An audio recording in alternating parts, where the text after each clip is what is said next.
దేవ ప్రార్థనలోను, వాక్యంలోను, విశ్వాసంలోను, నీతిలోను దేవ మరియు మీరు చూపించిన లక్షణాలన్నింటిలోను, మీ మాదిరిలోను, మీ స్వారూప్యములోను నిలకడైన క్రమబద్ధమైన జీవిత విధానం మేము కలిగి ఉందుము గాక. ఈ లోకములో మేము ఉప్పుగా ఉందుము గాక. ఈ లోకానికి మేము వెలుగుగా ఉందుము గాక. మా ద్వారా గొప్ప క్రియలు చేయబోతున్న దేవానికి స్తోత్రం చెప్తామా.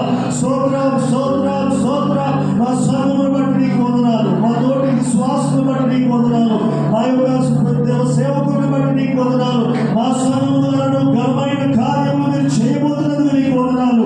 గొప్ప ఉజ్జీవం మా దగ్గర నుంచి మీరు ఆరంభించబోతున్నందుకు నీకు వందనాలు. ప్రార్థన మంటను మాలో పుట్టించబోతున్నందుకు నీకు వందనాలు. సత్యానికి ఆధారమైన సంఘముగా మా సంఘం ఉందును గాక. చిన్న పిల్లల నోటని స్తుతి ఉందును గాక. ఓ యవనస్తులు దేవ వృద్ధులు కలలు కందును గాక. అన్ని రకాలైన పరిచర్య ధర్మాలు మా సంఘంలో జరుగును గాక. అనేక మంది సేవకుల్ని బయటికి పంపుదుము గాక. ఇక్కడ ఒక ట్రైనింగ్ సెంటర్ ఏర్పాటు అవును గాక. పాస్టర్ గారి ద్వారా చెప్పబడినట్లుగా మా స్థలం ఇంకా వ్యాప్తి చెందును గాక. ఓ స్తోత్రం. నూతనముగా ఈ సంఘం వాతావరణం కూడా మారును గాక. అలాగే తండ్రి, ఈ నూతనమైన వారు దినదినము మాతో పాటు చేర్చబడదును గాక. మేము సెల్ గ్రూప్స్ గా మారి అనేక ప్రదేశాల్లో ప్రార్థన ధూపముగా నిత్యము నీ దగ్గర వెలిగింపబడదుము గాక.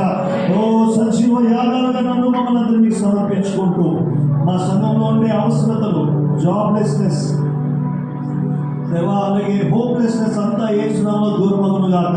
చక్కగా పిల్లలు చదువులో రాణించుదురు గాక. విధేయతలు కలిగిన వారిని తల్లిదండ్రుల దయ, మనుషుల దయ, నీ దయ అన్నిటికంటే ప్రధానం వద్దును గాక. యవనులు ప్రభువా నీ వాక్యం చేత స్థిరపడి అనేక మంది మాలో ఉండే యవనస్తులు అందరూ తిరిగి నీకు అడ్డుకట్టబడి నడుచుదురు గాక. స్తోత్రం స్తోత్రం. వివాహాలు కావాల్సిన వారికి నీ చిత్తములో నీ యొక్క ప్రణాళికబద్ధంగా ఉన్నతంగా వివాహాలు జరుగును గాక. అలాగే జాబ్స్ లో అన్ని రంగాల్లో మేము సెటిల్ అవుదుము గాక.